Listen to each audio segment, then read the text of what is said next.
Hello, my name is Brant Hunt. My channel is Discerning What is True. Today is the 17th day, May 2022. This is a continuation of what I did a couple of days ago. I did a video on natural law by Lysander Spooner. I read the first chapter. And so what I'm going to do tonight is read the second chapter. You may ask why I'm reading from a book or maybe explaining this in a different way. I have done that before, but I wanted to basically share this book that I've had for a few years and just read from it so that others who are new to this might understand it better. Because sometimes I may miss some things that those who are younger than me would not pick up on. So this is a continuation of this particular book. And so it's the science of justice continued. So here we go. Section 1. If justice be not a natural principle, it is no principle at all. If it be not a natural principle, there is no such thing as justice. If it be not a natural principle, all that men have ever said or written about it from time immemorable has been said and written about that which has no existence.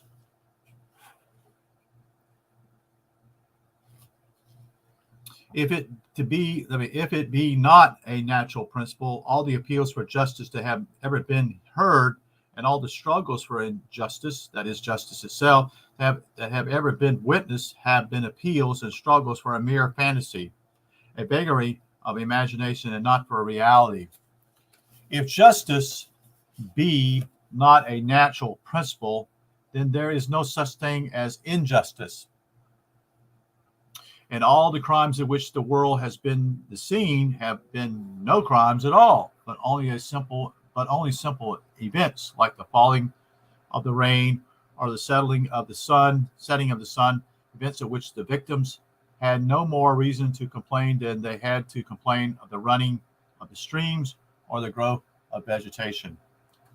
If justice be not a natural principle, governments, so-called, have no more right or reason to take cognizance of it or to pretend or profess to take cognizance of it than they have to take cognizance or to pretend or profess to take cognizance of any other non-entity. And all their professions of establishing justice or of maintaining justice or regarding justice are simply the mere gibberish of fools or the frauds of impostors. But if justice be a natural principle, then it is necessarily a immutable one, and can no more be changed by any power inferior to that which established it. Then can the law of gravitation, the law of light, the principles of mathematics, or any other natural law or principle whatever, and all attempts or assumptions on the part of any man or body of men, whether calling themselves governments or by any other name, to set up.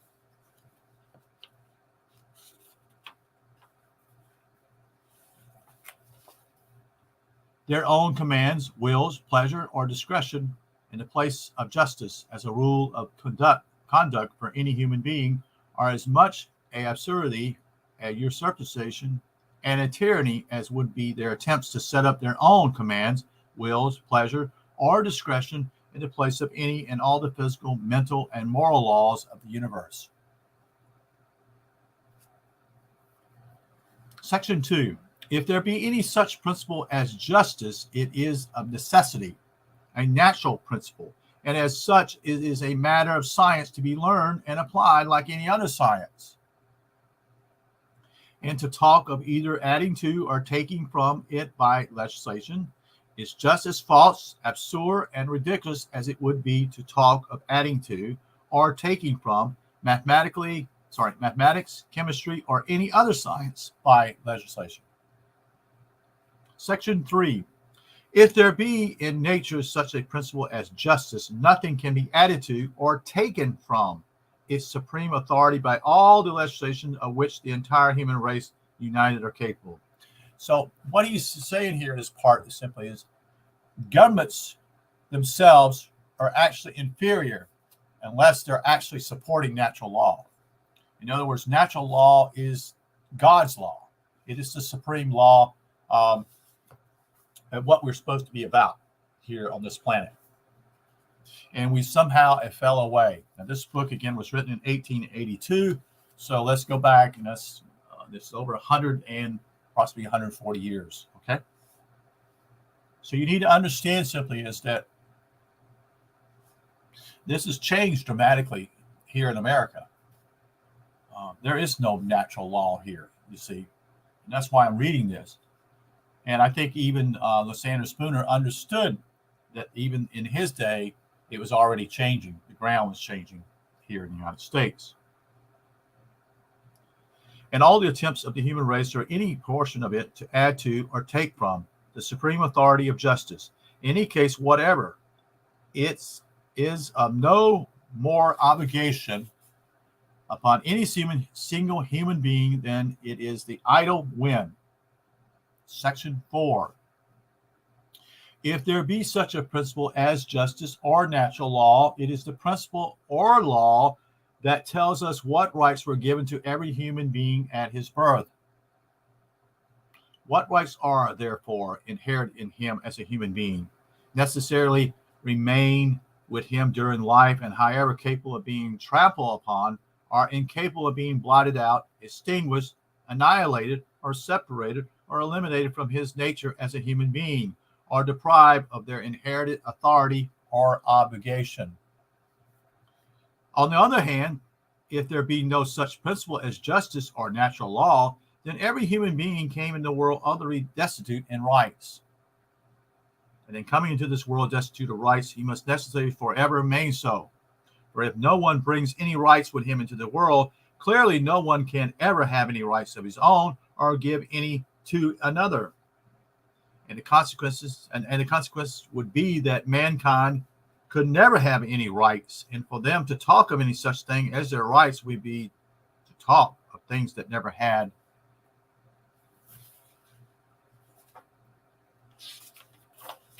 That never had, never will have, and never can have an existence.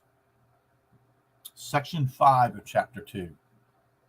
If there be such a natural principle as justice, it is necessarily the highest and consequently the only and universal law for all those matters to which it is naturally applicable. And consequently, all human legislation is simply and always an assumption of authority and dominion.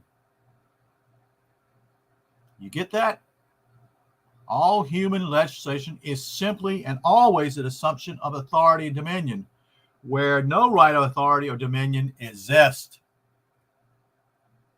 It is therefore simply and always an intrusion, an absurdity, and a usurpation, and a crime. What he's saying simply is natural law is a universal law. And what he's saying is simply, if there is no such thing, why do we hope for this, or why do we long for justice? Why do we naturally seek these things that we want justice?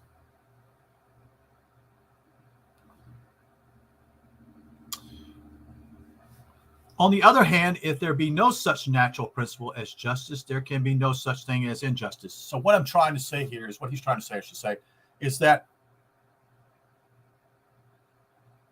why is there hope for all mankind to have justice, to live in freedom? Why is that even in our perspective, our thinking? Okay, why is it there? It had to be planted a long time ago within our own legacy as human beings on this planet. So if there be no such natural principle as honesty, there can be no such thing as dishonesty. And no possible act of either force or fraud committed by one man against a person or property of another can be said to be unjust or dishonest, or be complained of, or prohibited, or punished as such. Yeah, it's just, it has to go that way. It has to work that way. This is all based upon morals. It's also how you treat one another. It is so basic, but most people take it for granted until it's gone.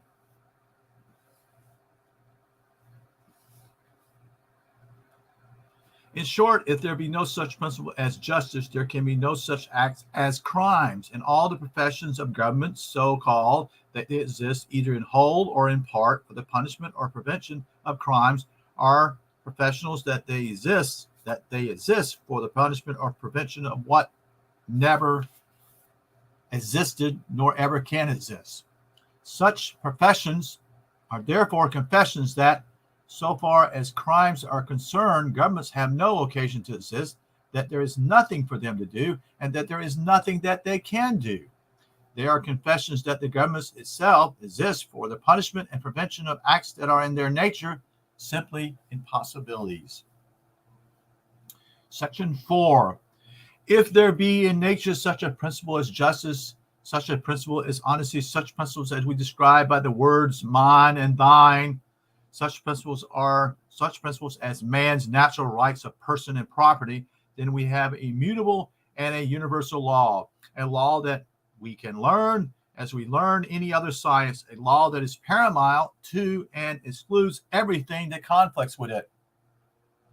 A law that tells us what is just and what is unjust, what is honest and what is dishonest, what things are mine and what things are thine.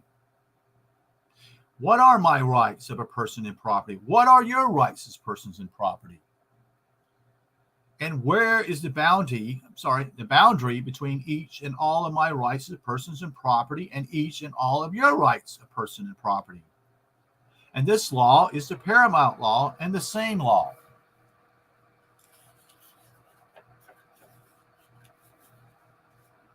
Over all the world at all times and for all peoples, and will be the same paramount and only law at all times and for all people, so long as man shall live upon the earth. But if, on the other hand, there be in nature no such principles as justice, no such principle as honesty, no such principle as man's natural rights of person and property, then all such words as justice and injustice and honesty and dishonesty, all such words as mine and thine, all words that signify that one thing is one man's property, that another thing is another man's property. All words that are used to describe men's natural right of person or property, all such words as are used to describe injuries and crimes should be struck out and of all human languages having no meaning, and it should be declared at once and forever that the greatest force and the greatest frauds for the time being are the supreme and only laws for governing the relations of men with each other, and that from henceforth all persons and combinations of persons, those that call themselves governments as well as all others, are to be left free to practice upon each other all the force and all the fraud of which they are capable. What he's arguing here is that basically there's a sense of right and wrong here. And unless you have morals and understand what is right, what is your right as a person, and what is their right, someone, your neighbor, and how to treat one another. And if you do not follow these things, that's why morals is so critical here, is you don't see that and you just do what you want to do, then you're going to cause chaos in society. You see, you're going to cause crimes to take place, and you're not going to see the importance of a foundational point and why we're free. What I'm trying to point out here is so critical for you to understand. If you're not truly free and have natural law and have justice, then you have nothing. You have nothing, period. Nothing at all. There's no foundation. What that means simply is you don't have any security in your own home. Do you follow? It's this principle is so critical, as Jesus said, do unto others as you would like to be treated yourself. That's as simple as it is. That's all it is. It's a moral respect for others. And if you're not doing that, you're trampling out what little freedoms you have. And most people are unaware don't understand what's going on, and not just here in this country, but all across the world before us at this point. And if you value freedom, it'll be gone. It's an eternal vigilance, is what say. In other words, you have to be vigilant at the whole time. No, you can't do that. Nope. You can't do that. Nope.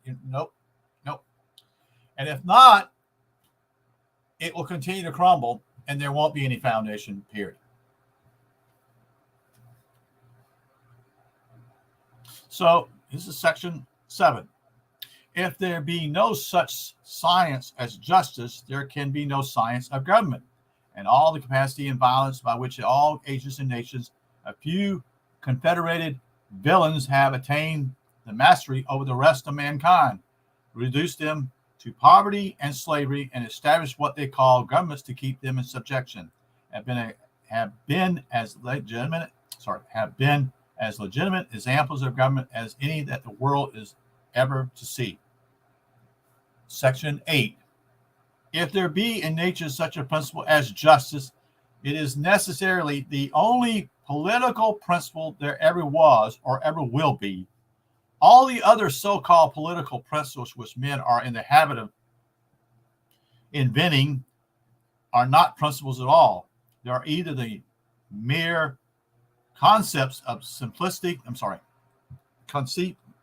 mere conceits of simpletons who imagine they have discovered something better than truth and justice and universal law, or they are mere devices and pretenses to which selfish and novice men resort as means to get fame and power and money.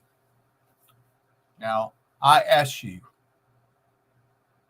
do you see natural law around you now? Do you? How many laws do you have to have in a country? Tell me, how many? Because when people consent or give their support or whatever you want to call it, or not consent, consenting to things, they're saying basically everything's okay. I'm doing okay. I like the way things are going. And we are at that stage in this country that basically people are belligerent towards other people, don't respect life, and we're at a critical juncture in our society and life here. So I want to. That's the conclusion of it. There's one more chapter I'll read, probably tomorrow, chapter 3, and that's it. So the whole basis of what I'm sharing here for you to understand or understand, if you don't have principles and morals in your life, you'll never have freedom. You'll never have it. And that's why all the revolutions that took place, that we think about other places, that what transformed this country basically in the 60s was a completely what I would call Platonist type of attitude, to the point simply is that do whatever you want. It doesn't matter. It does matter. And so if you harm other people, harm is going to come back to you in one way or the other. That's how the universe works, folks. It's a principle. If you seek to harm others, it's going to come back and bite you. So this is what I wanted to share with you tonight. So I appreciate your attendance and being here. It is important that you understand these things, especially, just anybody who has a desire to be free. If you don't have natural law, seriously, you'll never have freedom. You'll never have freedom of speech. You'll never have any of these freedoms, because someone's going to come along and look at you and say, sorry, I'm making a law against you or against this particular deal. So thank you for listening. Have a good night. You take care.